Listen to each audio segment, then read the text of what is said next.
গাজায় আরেকটি যুদ্ধবিরতি চুক্তির চেষ্টা চলছে জানিয়ে মার্কিন প্রেসিডেন্ট ডোনাল্ড ট্রাম্প বলেছেন, যুক্তরাষ্ট্র ও ইসরায়েল জিম্মিদের বের করে আনার জন্য সর্বোচ্চ চেষ্টা করছে। স্থানীয় সময় সোমবার হোয়াইট হাউসে ইসরায়েলের প্রধানমন্ত্রী বেনিয়ামিন নেতানিয়াহুর সঙ্গে বৈঠকের পর যৌথ সংবাদ সম্মেলনে তিনি কথা বলেন। বৈঠক শেষে যৌথ সংবাদ সম্মেলনে দুজন বক্তব্য দেন। এ সময় নেতানিয়াহুর পাশে দাঁড়িয়ে ট্রাম্প বলেন, আমরা জিম্মিদের বের করে আনতে চাই। জিম্মিদের নিয়ে আমাদের সমস্যা আছে। তাদের বের করে আনা একটি দীর্ঘ প্রক্রিয়া। ট্রাম্প আরও বলেন, গাজা উপত্যকা একটি মৃত্যুফাঁদের মতো এবং এটি একটি খুব বিপজ্জনক জায়গা যা পুনর্নির্মাণের জন্য কয়েক বছর প্রয়োজন।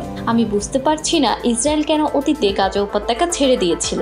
ফিলিস্তিনিদের হত্যা ও দুর্দশা থেকে রেহাই দিতে অন্যান্য দেশ গাজা উপত্যকা থেকে তাদের গ্রহণ করতে প্রস্তুত। ইসরায়েলের প্রতি সমর্থন অব্যাহত রাখার ঘোষণা দিয়ে ট্রাম্প বলেন, আমরা ইসরায়েলকে প্রতি বছর $4 বিলিয়ন দিচ্ছি এবং আমরা তাদের প্রতি সমর্থন অব্যাহত রাখব।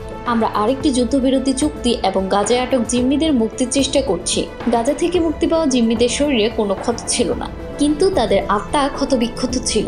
আমি গাজা উপত্যকা থেকে মুক্তি পাওয়া 10 জন জিম্মির সাক্ষাৎকার নিয়েছি যারা তাদের বিরুদ্ধে হামাসের নৃশংসতার কথা বলেছেন। আমরা গাজায় আরেকটি যুদ্ধবিরতি চুক্তিতে পৌঁছানোর চেষ্টা করছি। সংবাদ সম্মেলনে ট্রাম্প ও নেতানিয়াহু পাশাপাশি বসেন। এ সময় ডোনাল্ড ট্রাম্প নিজেকে ইসরায়েলের প্রত্যাশা অনুযায়ী সেরা মার্কিন প্রেসিডেন্ট হিসেবে বর্ণনা করেন। অপরদিকে নেতানিয়াহু মার্কিন প্রেসিডেন্টকে আন্তরিক ধন্যবাদ জানান। ট্রাম্পকে ইসরায়েল ও ইহুদিদের একজন অসাধারণ বন্ধু হিসেবে অভিহিত করেন তিনি। ইসরায়েলের প্রধানমন্ত্রী বলেন, তারা যুক্তরাষ্ট্রের সঙ্গে বাণিজ্য ঘাটতি দূর করবেন। তিনি মনে করেন এটাই সঠিক কাজ।